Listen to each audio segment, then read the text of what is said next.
Happy morning, students. Welcome to Blue Star High Secondary School. So, இது வரைக்கும் நம்ம பார்த்த chapters எல்லாமே வந்து human reproduction பத்தி தான் நம்ம பார்த்தோம். And in the last session, we have started our class like maintenance of pregnancy and embryonic development நம்ம பார்த்திருந்தோம். And maintenance of pregnancy சொல்லும்போதும் then embryonic developmentல especially the hormones and what are the events happened இதெல்லாமே நம்ம வந்து clear-ஆ பார்த்திருந்தோம். அதுல we have seen like gasulationனா என்ன அப்படின்றதையும் நம்ம சொல்லியிருந்தோம். So gasulationக்கு அப்புறம் என்ன நடக்குதுன்றதையும் நம்ம பார்த்திருந்தோம். And then some extra embryonic membrane like four extra embryonic membrane like amnion, yolk sac, allantois and chorion. So these are the extra embryonic membranes. Extra embryonic membranes வந்து ஒரு ஒரு ஃபீட்டஸ் ஃபார்ம் ஆகும்போது அதுவும் form ஆகும் அப்படின்றத நம்ம பார்த்திருந்தோம். And we know what is the function of these extra embryonic membrane நம்ம சொல்லியிருந்தோம்.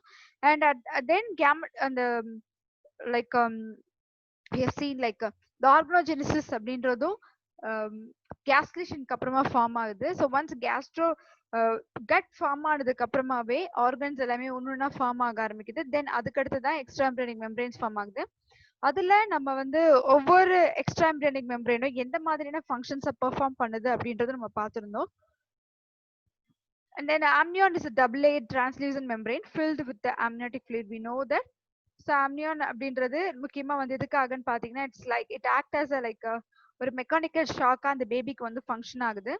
அது மட்டும் இல்லாம அது ஒரு டிரான்ஸ்லூசன்டா ஒரு டிரான்ஸ்பரண்ட் மெம்பரைனா இருக்கும். And you have seen in some movies இதுக்கெல்லாமே பார்த்திருக்கலாம். And it also help to like help for the baby to like a buoyant ஒரு அந்த அந்த மீடியம்ல அந்த பேபியை வந்து மிதக்கிற வச்சுட்டு இருக்கிறதுக்கு ஒரு ஹெல்ப்ஃபுல்லா அது இருக்கும். அண்ட் தென் இன்ஜூரியில இருந்து ஹெல்ப் பண்ணுது. தென் அந்த பேபிக்கு வந்து ஒரு நியூட்ரியன்ஸ் டிரான்ஸ்ஃபர் பண்ணுற டெம்பரேச்சர் வந்து மெயின்டைன் பண்றதாகட்டும், மெயினா வந்து டெம்பரேச்சர் மெயின்டைன் பண்றதுக்கு ரொம்பவே ஹெல்ப்ஃபுல்லா இருக்கு. அண்ட் தென் யோக் சாக் பத்தி நம்ம சொல்லியிருந்தோம். But in case of yolk sac அப்படி யோக் சாக் நம்ம சொல்லும்போது ஜென்ரலாவே yolk sac give the nourishment to the developing foetus.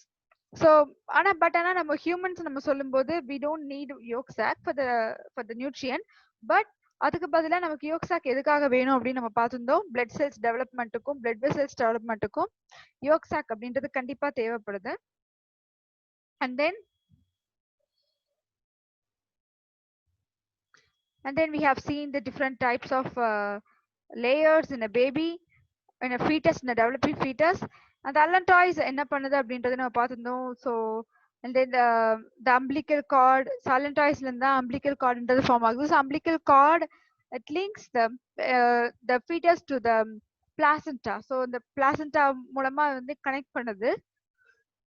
And அது வந்து டைரக்டா வந்து மதரோட யூரினரி பிளேடோட கனெக்ட் ஆகுது. ஸோ அதனால வந்து எக்ஸ்பிரேட்டரி சிஸ்டம், எக்ஸ்பிரேட்டரி ஃபங்க்ஷன் டைரக்டா இங்கிருந்து ஃபங்க்ஷன் ஆகுது அப்படின்னு கூட நம்ம சொல்லலாம். And then we have seen about the chorion. So chorion is outermost membrane which encloses the embryo. And இது வந்து என்ன பண்ணுது பாத்தீங்கன்னா இந்த பிளாசண்டாவை ஃபார்ம் பண்றதுக்கு கோரியான் வந்து ரொம்பவே ஹெல்ப்ஃபுல்லா இருக்குன்றதையும் நம்ம பார்த்திருந்தோம். And then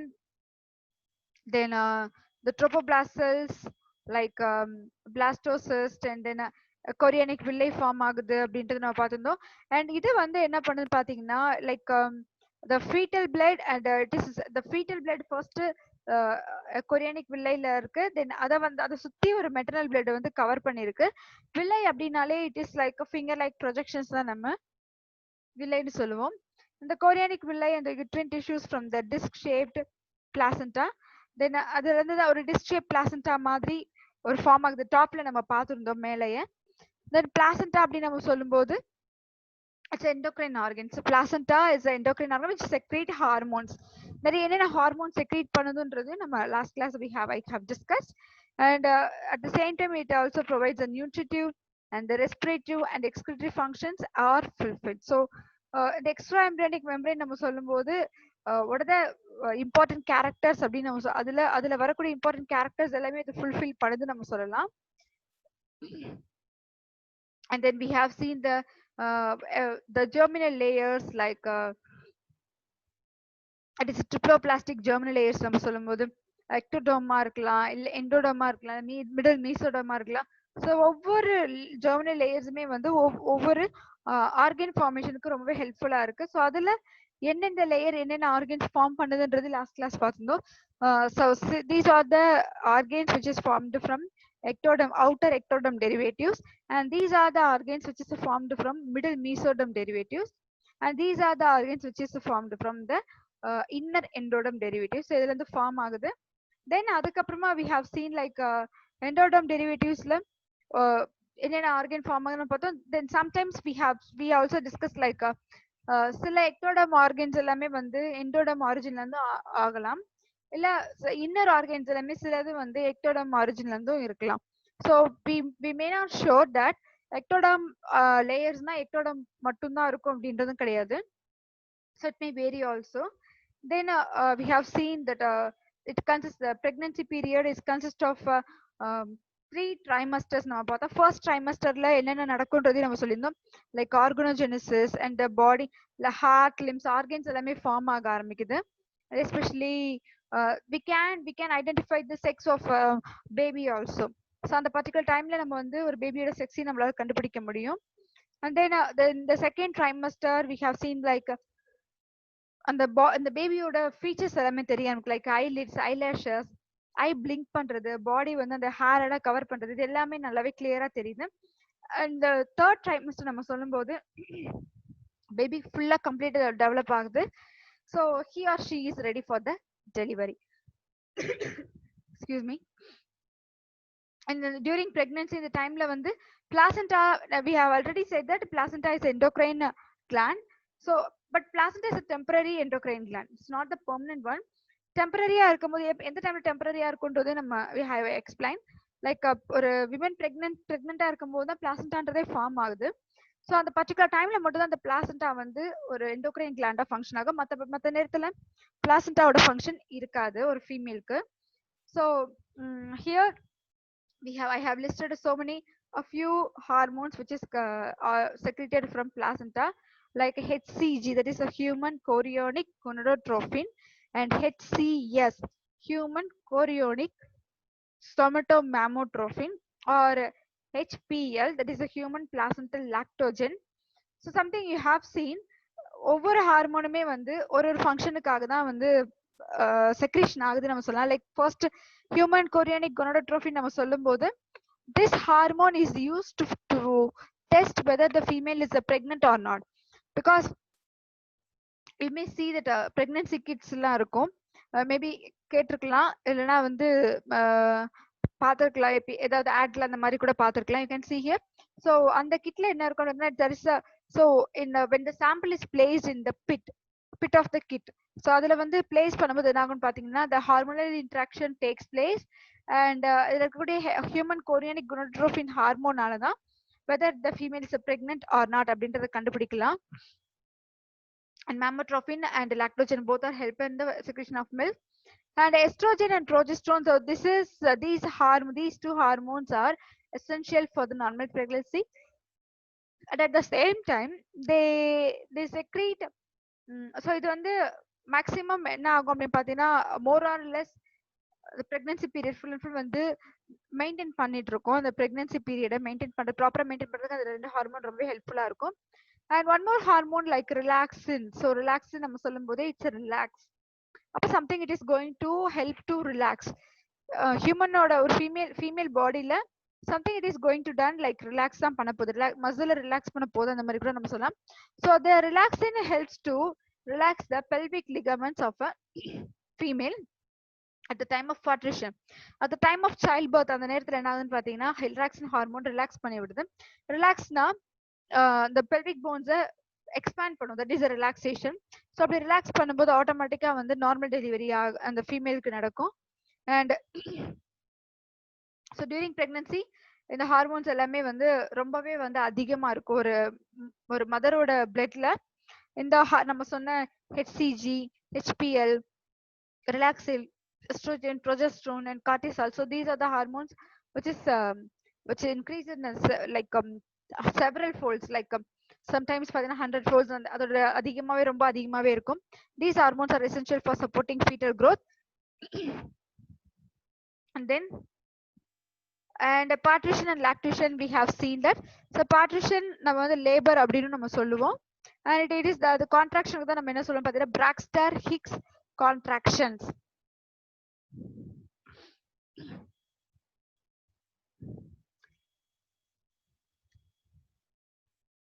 And then so என்னென்ன ஹார்மோன் அந்த ரிலாக்ஸின் நம்ம சொல்லி எக்ஸ்பிளைன் பண்ணிருந்தோம். So lastா we have seen that like relaxin hormone தான் நம்ம கடைசி explain பண்ணிருந்தது. And we have seen the lactation now. Lactation நம்ம சொல்லும்போது we know that lactation is the production of milk by mammary glands. So ஒரு female mammary glandல இருந்து தான் lactation milk secretion வரும்போது அந்த ப்ராசஸ் தான் நம்ம lactation நம்ம சொல்லுவோம். பார்ட்ரிஷனுக்கு அடுத்து lactation அப்படின்ற ப்ராசஸ் நடக்கும். The mammary gland show changes during every menstrual cycle during pregnancy and lactation. So not only pregnancy timeல மட்டும் ஒரு ஃபீமேலுக்கு வந்து mammary glandல changes நடக்குது. At the same time whenever she undergoes a menstrual cycle in every month அந்த நேரத்துல வந்து changes நடக்கும். So increased level of estrogen and progesterone and HPL, it's a placental lactogen, towards the end of pregnancy stimulate the hypothalamus toward prolactin releasing factor. So prolactin அப்படின்றது என்னன்னு பாத்தீங்கன்னா lactin hormone. lactin நாலே வந்து milk. I hope you understand. lactin means milk. Prone எந்த ஒரு வேர்டுக்கு முன்னாடி வருதுன்னா it is in the inactive form. அப்போ ஒரு லாக்டோஜன் ஃபார்முக்கு முன்னாடி இந்த ப்ரோ இருக்கிறதுனால அது inactivate ஃபார்ம்ல இருக்கும். ஸோ அது எப்போ ஆக்டிவேட் ஆகும் அப்படின்னு பார்த்தீங்கன்னா after the child birth. So குழந்தை பிறந்ததுக்கு அப்புறமா தான் வந்து ஆக்டிவேட் ஆகும். And the anterior pituitary responds by secreting prolactin, which plays a major role for lactogenesis. Lacto means milk. Genesis means synthesis. So synthesis of milk ரொம்பவே வந்து ஹெல்ப்ஃபுல்லா இருக்குது இந்த prolactin ஹார்மோன் நம்ம சொல்லலாம். And then oxytocin is a very important hormone which plays an important role after pregnancy and at the time of pregnancy also. So இதுல என்ன ஆகும் அப்படின்னு பாத்தீங்கன்னா oxytocin causes the let down reflex. Let down reflex means just go through the flow. நம்ம let down reflex அந்த ஆக்ஷனுக்கு வந்து oxygen ரொம்ப ஹெல்ப்ஃபுல்லா இருக்கு. See here the actual ejection of milk from the alveoli of the mammary gland. So mammary glandல இருந்து alveoli வழியா through the alveoli the milk eject அப்படின்னு நம்ம சொல்லலாம். So during lactation oxytocin also stimulates the recently emptied uterus to contract. So அது மட்டும் கிடையாது, oxytocin வேற என்ன mammary glandல இருந்து milk secretion மட்டும் தான் பண்ணுதா அப்படின்னு கேட்டீங்கன்னா அது மட்டும் இல்ல. At the same time it also stimulates the after once அந்த child birth நடந்ததுக்கு அப்புறம் என்ன பண்ணுதுன்னா அந்த யுட்ரஸை வந்து கான்ட்ராக்ட் பண்ணி ஷ்ரிங்க் பண்ணுது. Because uterus once we just know that யுட்ரஸோட சைஸ் எவ்வளவு பெருசு இருக்குன்றது இப்பதான் நம்ம பார்த்திருந்தோம். Like 3 inches and 2 inches wide, 3 inches wide and 2 inches இவ்வளவுதான் இருக்கு. And it just goes on like into increase 20 times அப்படின்றத நம்ம பார்த்திருந்தோம். அப்படி இருக்கும்போது once the child birth நடந்ததுக்கு அப்புறம் after partition the uterus ஓட size வந்து அதே சைஸ்ல இருக்க கூடாது. It should undergo their original position. So அதோட ஒரிஜினல் ஷேப்க்கு அது வந்து போய் ஆகணும். அப்ப அதுக்காக ஹெல்ப் பண்ணக்கூடிய ஹார்மோன் தான் oxytocin. So and helping in to return to the pre-pregnancy size. எப்படி பிரெக்னன்சிக்கு முன்னாடி அந்த யுட்ரஸோட சைஸ் இருந்ததோ அதே சைஸ்க்கு திரும்பி அது வந்து போயிடும். ஸோ அதான் இங்க கொடுத்துருக்காங்க. And now we have seen the term like colostrum. So colostrum is a very important substance. We have to say that colostrum என்றது ஒண்ணுமே கிடையாது. நம்ம இப்போ வீட்டுல வந்து பசு வச்சிருந்தாங்கன்னா எல்லாருக்கும் தெரிஞ்சிருக்கும். அங்க வந்து சீம்பால் அப்படின்னு சொல்லுவாங்க. ஸோ அதே தான் ஆக்சுவலா வந்து ஒரு ஃபீமேலுக்கு நம்ம சொல்லும் போது ஆஃப்டர் த சைல்ட் பர்த் ஒரு ஃபீமேல் சைல்ட் பர்த் நடந்ததுக்கு அப்புறம் அவங்களோட ஃபர்ஸ்ட் மில்க் செக்ரீட் ஆகுறது தான் நம்ம வந்து கொலஸ்ட்ரம் சொல்லுவோம். அது சீம்பால் தான் நம்ம கொலஸ்ட்ரால் நம்ம சொல்லுவோம். ஸோ கொலஸ்ட்ரம் மேக்ஸிமம் வந்து சைல்ட் பர்த்க்கு அப்புறம் வித்தின் 1 hour ஒரு 1/2 hour to 1 hourல வந்து குழந்தை அந்த மதர் வந்து குழந்தைக்கு ஃபீட் பண்ணி ஆகணும். ஸோ கொலஸ்ட்ரம் எதுக்காக வந்து கண்டிப்பா கொடுக்கணும் அப்படின்னு பார்த்தீங்கன்னா because it is enriched with many antibodies அதுல அதிகமாவே இருக்கு. ஜெனரலா வந்து குழந்தை பிறந்ததுக்கு அப்புறம் நம்ம வேக்சினேஷன் கொடுக்கறது லைக்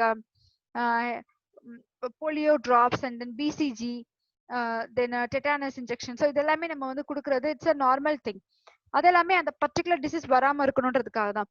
பட் இந்த வேக்சின் வந்து கண்டிப்பா கொடுத்தாகணும். பிகாஸ் ஒரு கொலஸ்ட்ரம்ல வந்து மதரோட மில்க்ல போலியோக்கான வேக்சினோ இல்லைன்னா வந்து பிசிஜி தடுக்கக்கூடியதோ அந்த மாதிரி வேக்சினேஷன் எதுவுமே இருக்காது. ஸோ கொலஸ்ட்ரால்ல வேற என்ன இருக்கும் அப்படி பார்த்தீங்கன்னா, காமனா வரக்கூடிய டிசீசஸ் சிலது வந்து அத மதரோட மில்க் வந்து ஈஸியாவே வந்து தடுக்கும். ஸோ அதான் வந்து இங்க குடுத்துருக்காங்க. So cholesterol a nutrient rich fluid produced by the human female immediately after giving birth. குழந்தை பிறந்ததுக்கு அப்புறமா உடனே வந்து செக்ரீட் ஆகக்கூடிய ஃபர்ஸ்ட் மில்க் தான் வந்து கொலஸ்ட்ரால் நம்ம சொல்லுவோம். It's loaded with immune growth and tissue repair factors. So முக்கியமானதுன்னு சொல்லலாம். பிகாஸ் இதுல வந்து டிஷ்யூ ரிப்பேரா இருக்கலாம். ஐ மீன் எஸ்பெஷலி இந்த பேபி வந்து நார்மல் இப்ப நம்ம வந்து ஆஸ் அ அடல்ட் நம்ம ஒரு நம்ம வந்து ஓரளவுக்கு பெரியவங்களா தான் இருக்கும். ஸோ நம்மளோட நியூட்ரியன்ஸ் வந்து எங்க இருக்குன்னா த்ரூ த ஃபுட். பட் அப்ப பிறந்த குழந்தைக்கு வந்து நம்ம ஃபுட்டை வந்து கொடுக்க முடியாது. ஸோ அந்த பேபி ரொம்ப ஜுவனைலா இருக்கும். ரொம்பவே வந்து குழந்தை ரொம்ப வந்து எதுவுமே வந்து டைஜஸ்ட் சிஸ்டம் எதுவுமே வந்து அண்டர் டெவலப்ல தான் இருக்கும். அந்த அளவுக்கு கம்ப்ளீட் டெவலப்மெண்ட்ல இருக்காது. ஸோ அந்த மாதிரி இருக்க பேபிக்கு வந்து இந்த கொலஸ்ட்ரால் அப்படின்றது எல்லா விதத்துலயுமே வந்து ஹெல்ப்ஃபுல்லா இருக்கும். எல்லா விதத்துலயுமே வந்து நியூட்ரிஷன்ஸ் சப்ளை பண்ணும். It act as natural anti bacterial agent, anti microbial agent. Anti bacterial கிடையாது, ஆன்டி மைக்ரோபியல். ஆன்டி பாக்டீரியல்னா பாக்டீரியல் மட்டும் தான். பட் ஆன்டி மைக்ரோபியல் அப்படின்னு பாத்தீங்கன்னா bacteria, virus and even some fungal. So இந்த மாதிரியான இன்ஃபெக்ஷஸ் டிசீஸ் எல்லாமே வந்து கொலஸ்ட்ரால் வந்து ப்ரிவென்ட் பண்ணும். ஸோ அதனால தான் வந்து it is one of the natural anti microbial agent அப்படின்னு சொல்றாங்க. To actively stimulate the maturation of the infant's immune system. குழந்தைங்களோட இம்யூன் சிஸ்டத்தை ரொம்பவே வந்து ஸ்டிமுலேட் பண்ணி ஹெல்ப்ஃபுல் பண்றது கொலஸ்ட்ராலோட முக்கியமான வேலை. No artificial feed can stimulate the first milk. கண்டிப்பா எவ்வளோ நீங்க வந்து எவ்வளோ பெரிய டேப்லெட்ஸை கொடுத்து நம்ம வெளியே வாங்கி இம்யூனிட்டிக்கு வந்து எவ்வளோ வேக்சினேஷன் கொடுத்தாலுமே இப்போ ஈவன் COVID-19க்கு வேக்சின் வந்தாலுமே சரி அந்த அளவுக்கான எஃபெக்ட் வந்து ஷோரா அந்த மதர் மில்க்ஸ்க்கு அந்த COVID-19ஓட வேக்சின் ஈடு ஆகாது. Even though because that is only specialist for the கோவிடோட வேக்சின். COVID-19ஓட வேக்சின் கண்டிப்பா அதுக்கானதா தான் டிசைன் பண்ணதா இருக்கும். ஆனா மதரோட மில்க்ஸ் பாத்தீங்கன்னா that is the cholesterol first milk நீங்க எடுத்துக்கிட்டீங்கன்னா it contain that much of rich amount of nutrients. அவ்வளோ நியூட்ரியன்ஸ் இருக்கும். ஸோ கண்டிப்பா வந்து அதுக்கு ஈடே வந்து எதுவுமே இருக்காது. அதனாலதான் வந்து உங்க வீட்டுல பெரியவங்க இருந்தாங்கன்னா அப்சர்வ் பண்ணிருப்பீங்க. லைக் கண்டிப்பா வந்து மதர்ஸ் மில்க் கண்டிப்பா கொடுக்க சொல்லி கம்பல் பண்ணுவாங்க. எதுக்காகன்னு பாத்தீங்கன்னா because it contains first 3 months, especially first 3 months அந்த பேபிக்கு வந்து என்ன ஆனாலுமே லைக் விக்கல் வந்தாலும் இருமுனாலும் என்ன ஆனாலுமே சரி தண்ணியே கொடுக்க கூடாதுன்னு சொல்லுவாங்க. ஏன்னா அந்த குழந்தையோட எல்லா ப்ராப்ளமுக்குமே வந்து சொல்யூஷன் எதுன்னு கேட்டீங்கன்னா மதர்ஸ் மில்க் தான். Especially that first 3 to 6 months வந்து கண்டிப்பா வந்து மதர்ஸ் மில்க் ரீப்ளேஸ் பண்ணவே கூடாது. அந்த அளவுக்கு வந்து மதரோட நியூட்ரியன்ஸ் இருக்கு. But at the same time with all natural benefits and therefore should be definitely fed to the baby after birth. அதனால குழந்தை பிறந்த உடனே within 1 hour or within half an hour to 1 hourல வந்து அந்த குழந்தைக்கு மில்க் கொடுக்கணும் அப்படின்னு சொல்றதுக்கான ரீசன் இதுதான். And then we will see the mammary glands secrete a yellowish fluid called colostrum during the initial few days after partition. So childbirth நடந்ததுக்கு அப்புறமா கூட ஃபர்ஸ்ட் வரக்கூடிய மில்க் மட்டும் தான் கொலஸ்ட்ரால் நம்ம சொல்ல முடியாது. ஃபர்ஸ்ட் ஃபியூ டேஸ் வரைக்குமே வந்து அந்த மில்க் எந்த மாதிரி இருக்கும்னு பாத்தீங்கன்னா இட் வாஸ் லைக் yellowish fluidல வீட்டுல வந்து மாடு இருக்கவங்களுக்கு தெரிஞ்சிருக்கும். ஃபர்ஸ்ட் ஒரு 2 or 3 days or even 4 days வரைக்குமே வந்து மாடோட அந்த கண்ணுக்குட்டி போட்ட மாடோட மில்க் வந்து வெளியே கொடுக்க மாட்டாங்க. அது என்ன பண்ணுவாங்கன்னா அது அவங்களே செஞ்சு சாப்பிடுவாங்க, இல்லைன்னா ரிலேஷன்ஸ்க்கு அந்த மாதிரி தான் கொடுப்பாங்க. பிகாஸ் அது வந்து அந்த அளவுக்கு நியூட்ரியன்ஸா இருக்கும். Plus at the same time அந்த கண்ணுக்குட்டி தான் ஃபர்ஸ்ட் கொடுப்பாங்க. அது போக அதுக்கப்புறம் வந்து மீதிய நம்ம எடுத்துப்போம். ஏன்னா அதுல வந்து அவ்வளோ இம்யூனோகுளோபுலின்ஸ் இருக்கு. அதனாலதான் வந்து அது வந்து குழந்தைங்களுக்கு அந்த மாதிரிலாம் அதிகமா கொடுக்க சொல்லுவாங்களே. So it has less lactose than milk. But பாத்தீங்கன்னா அது லாக்டோஸ் ரொம்பவே கம்மியா இருக்கும் மில்கை விட. And almost no fat. கொலஸ்ட்ரம்ல ஃபேட்ன்றது இருக்கவே இருக்காது. But it contains more proteins, vitamin A and minerals. So சி ஒரு ஃபுட்டே இல்லாம அந்த கொலஸ்ட்ரம்ல எவ்வளோ வந்து ஒரு நியூட்ரியன்ஸ் இருக்கு அப்படின்னு பாத்தீங்கன்னா விட்டமின்ஸ் இருக்கு, மினரல்ஸ் இருக்கு அண்ட் ஈவன் ப்ரோட்டீன்ஸ் இருக்கு. ஸோ ப்ரோட்டீன்ஸ் இருக்கிறதுனால ஷோரா அந்த பேபிக்கு வளர்றதுக்கு ரொம்பவே ஹெல்ப்ஃபுல்லா இருக்கும். Colostrum is also rich in immunoglobulin A antibodies. இதுல வந்து எந்த immunoglobulin there are 5 types of immunoglobulin in human. அதுல நாங்க எப்படி ஞாபகம் வச்சுக்கலாம் அப்படின்னு பாத்தீங்கன்னா we called it as a GMAID. Let me write that.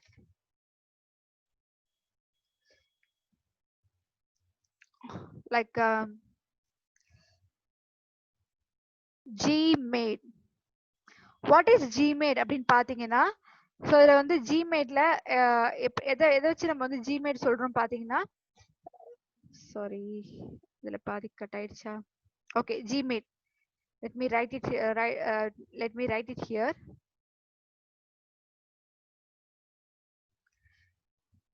So then Gmade. G means gamma, M means mu, MIU mu, A means alpha, D means delta, E means epsilon. So இதுல இருக்கக்கூடிய இந்த 5 ஆல்பபெட்ஸ்ல ஒரு லெட்டருமே வந்து ஒவ்வொரு இம்யூனோகுளோபினை mark பண்றது. இதுல வந்து இந்த ஜி இருக்கிறது வந்து இந்த காமான்ற இம்யூனோகுளோபின் என்ன பண்ணும், இந்த ஆன்டிபாடிஸ் என்ன பண்ணுன்னு பாத்தீங்கன்னா, இது நார்மலாவே ஒரு பேபி வந்து மதரோட ஃபீட்டஸ்ல இருக்கும் போதே, ஒரு அந்த பேபி வந்து ஃபீட்டஸா மதரோட வூம்ல இருக்கும்போது, யுட்ரஸ்ல இருக்கும் போதே அந்த பிளாசண்டா மூலமா மதர் கிட்ட இருந்து குழந்தைக்கு நியூட்ரியன்ஸ் வரும் நம்ம சொல்லியிருந்தோம், ஞாபகம் இருக்கும்னு நினைக்கிறேன். ஸோ அந்த நேரத்துல மதரோட இம்யூனோகுளோபின் ஜி, இந்த இம்யூனோகுளோபின் ஜி மட்டும் நேரா பிளாசண்டா மூலமா குழந்தைக்கு வந்துடும். ஸோ அதனால வந்து அப்பயே வந்து குழந்தை வந்து அம்மா வந்து பிரெக்னெண்டா இருக்கும் போதே அந்த நேரத்துல உள்ள இருக்கிற குழந்தைக்கும் கண்டிப்பா வந்து இம்யூனோகுளோபின் ஜின்றது பிளாசண்டா மூலமா போயிடும். அப்பயே அந்த குழந்தைக்கு கொஞ்சம் இம்யூனோகுளோபின் கிடைச்சிருச்சு. அந்த தென் ஆஃப்டர் சைல்ட் பர்த்க்கு அப்புறமா இந்த பாத்தீங்கன்னா இந்த இம்யூனோகுளோபின் ஏ, தட் இஸ் ஆல்ஃபான்றது வந்து கொலஸ்ட்ரால் மூலமா அம்மா கொடுக்குற மில்க், மதர்ஸ் மில்க் மூலமா வந்து அந்த குழந்தைக்கு இம்யூனோகுளோபின் ஏவும் கிடைக்கும். தென் ஆஃப்டர் இது ரெண்டுமே வந்து ரொம்பவே முக்கியமான ஹெல்ப்ஃபுல்லா நம்ம இம்யூன் சிஸ்டத்துக்கு ரொம்ப ஹெல்ப்ஃபுல் பண்ணக்கூடியது. அதனால ரெண்டு கிடைச்சாலே வந்து அது ஒரு ஒரு நல்ல விஷயம் தான். பட் இந்த மியூ, டெல்டா அண்ட் எப்சிலான் எல்லாம் பாத்தீங்கன்னா அந்த குழந்தை வந்து வளர வளர நம்ம கொடுக்கக்கூடிய நியூட்ரியன்ஸ் இது எல்லாமே வந்து அதுல இருந்து தான் அந்த குழந்தைக்கு அது கிடைக்கும். And this helps to protect the infant's digestive tract against bacterial infection. In case ஏன்னா அந்த complete digestive tract full and full வந்து இந்த இம்யூனோகுளோபின் ஏ ப்ரொடெக்ட் பண்ணும். அதனால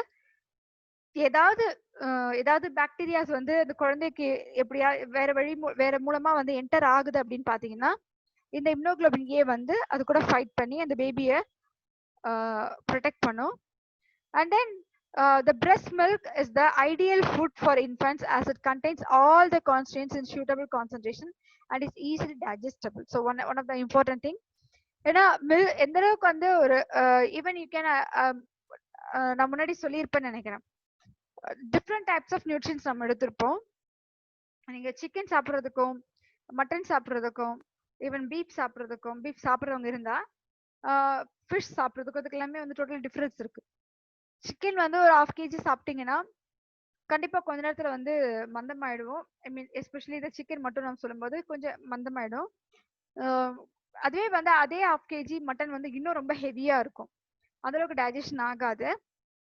ஆனா அதே அதே அதே 1/2 kg பீஃப் சாப்பிட்டு பாத்தீங்கன்னா தெரியும், அது இன்னும் ரொம்ப மந்தமா இருக்கும், அதுவும் இந்த அளவுக்கு டைஜஷன் ஆகாது. பட் அதே 1/2 kg நீங்க வந்து ஃபிஷ் சாப்பிட்டீங்கன்னா அது 1/2 kg சாப்பிட்ட மாதிரியே ஒரு ஃபீல் இருக்காது. எவ்வளவுதான் அந்த 1/2 kgன்றது வயிறு ஃபுல் ஆகாத மாதிரி கூட ஒரு ஃபீல் கொடுக்கும். பிகாஸ் எல்லாமே 1/2 kg தான், பட் அதுல இருக்கக்கூடிய அந்த ப்ரோட்டீன் கண்டென்ட், இந்த ஃபேட் கண்டென்ட் தான் நம்ம ஸ்டொமக்கை வந்து ஃபுல்ஃபில் ஆக்குறது நம்ம சொல்லலாம். ஸோ அதே 1/2 kg இருந்தாலும் ஃபிஷ் வந்து நம்மள ஃபுல்ஃபில் ஆக்காது. பட் பிரஸ்ட் மில்க் அப்படின்னு நம்ம சொல்லும்போது இதுல வந்து டிஃப்ரெண்ட் டைப்ஸ் ஆஃப் நியூட்ரியன்ஸ் இருக்கு, நம்ம சொன்ன ப்ரோட்டீன்ஸ் இருக்கு, விட்டமின்ஸ் இருக்கு, மினரல்ஸ் இருக்கு, பட் ஃபேட் இல்ல. அதனால இது வந்து என்னன்னு பாத்தீங்கன்னா ஈஸியா வந்து டைஜஸ்ட் ஆகக்கூடியது. அதனாலதான் வந்து பேபி அடிக்கடி வந்து அதுவும் இன்ஃபன்ட் சைட்ல பாத்தீங்கன்னா அந்த குழந்தை மேக்சிமம் டைம் வந்து நல்லா தூங்கிட்டு தான் இருக்குமே, அதிகமா தூங்கிட்டு தான் இருக்கும் குழந்தை. அதுலயும் வந்து எப்பெல்லாம் வந்து முழிக்குதோ கண்டிப்பா அந்த நேரத்துல வந்து மதர்ஸ் வந்து ஃபீட் பண்ணுவாங்க. எதுக்காக? பட் படுத்து அந்த குழந்தை வந்து ஃபீட் பண்ணதுக்கு அப்புறம் என்ன ஆகும்னு பாத்தீங்கன்னா தென் ஒன்ஸ் அகெயின் ஈஸியா வந்து அந்த அளவுக்கு டைஜஸ்ட் ஆகும். கொஞ்ச நேரத்துல வந்து தட்டி கொடுக்க சொல்லுவாங்க, தென் ஈஸியா வந்து டைஜஸ்ட் ஆகும் அந்த பேபிக்கு. அவ்வளவு சீக்கிரத்துல வந்து அந்த குழந்தைக்கு வாமிட் எல்லாம் வராது. அப்ப என்ன சொல்லுவாங்கன்னா அந்த குழந்தை வந்து ஏப்பம் விடுற வரைக்கும் வச்சிருந்துட்டு அதுக்கப்புறமா தான் தொட்டில் போடணும் அப்படின்வாங்க. It is fully sufficient till another about 6 months of age சொல்லியிருந்தோம். கிட்டத்தட்ட வந்து 6 months of age வரைக்குமே வந்து அந்த பேபிக்கு மதர்ஸ் மில்க் மட்டும் தான் கொடுக்கணும். அது விக்கல் வந்தாலுமே சரி, இல்ல இருமுனாலுமே சரி, இல்ல எந்த இதானாலுமே அந்த குழந்தைக்கு வந்து தண்ணி இருமுது அப்படின்னு சொல்லிட்டு தண்ணி கூட நம்ம கொடுக்கவே கூடாது. தண்ணி அந்த தென் அதுக்கு அடுத்து வந்து அந்த மில்க வந்து நான் வந்து வேற சப்ளிமெண்ட்ஸ் மாத்தலாம், கவு மில்க் நான் கொடுக்கலான் இருக்கேன் அப்படின்னு நினைக்கிறவங்களா இருந்தாலுமே சரி, ஆஃப்டர் 6 மந்த்ஸ்க்கு அப்புறம் தான் எதுவும் இருந்தாலுமே, பிகாஸ் எந்த ஒரு விமன் வந்து எந்த ஒரு ஃபீமேல் வந்து ஆஃப்டர் சைல்ட் பர்த் கொடுக்கும் போதுமே டாக்டர்ஸ் அட்வைஸ் பண்றதே ஃபர்ஸ்ட் இதுதான்.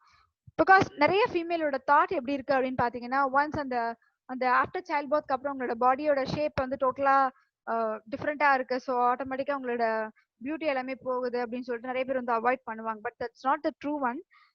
எந்த அளவுக்கு வந்து ஒரு ஃபீமேல் வந்து அவங்க வந்து அவங்களோட குழந்தைக்கு வந்து மதர்ஸ் மில்க் கொடுக்குறாங்களோ அந்த அளவுக்கு அவங்க ரொம்ப ஹெல்த்தியா இருப்பாங்க. அதுதான் ரியலான ஃபேக்டும் கூட.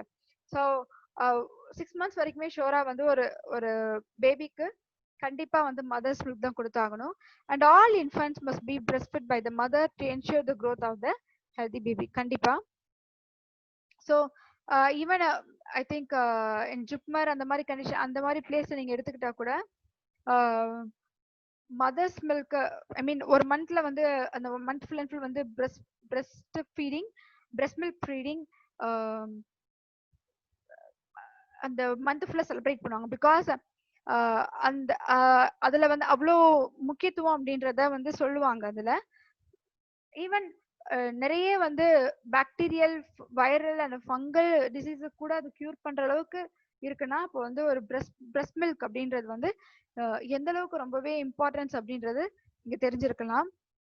And here we have completed the lesson, and the next half we will discuss the questions.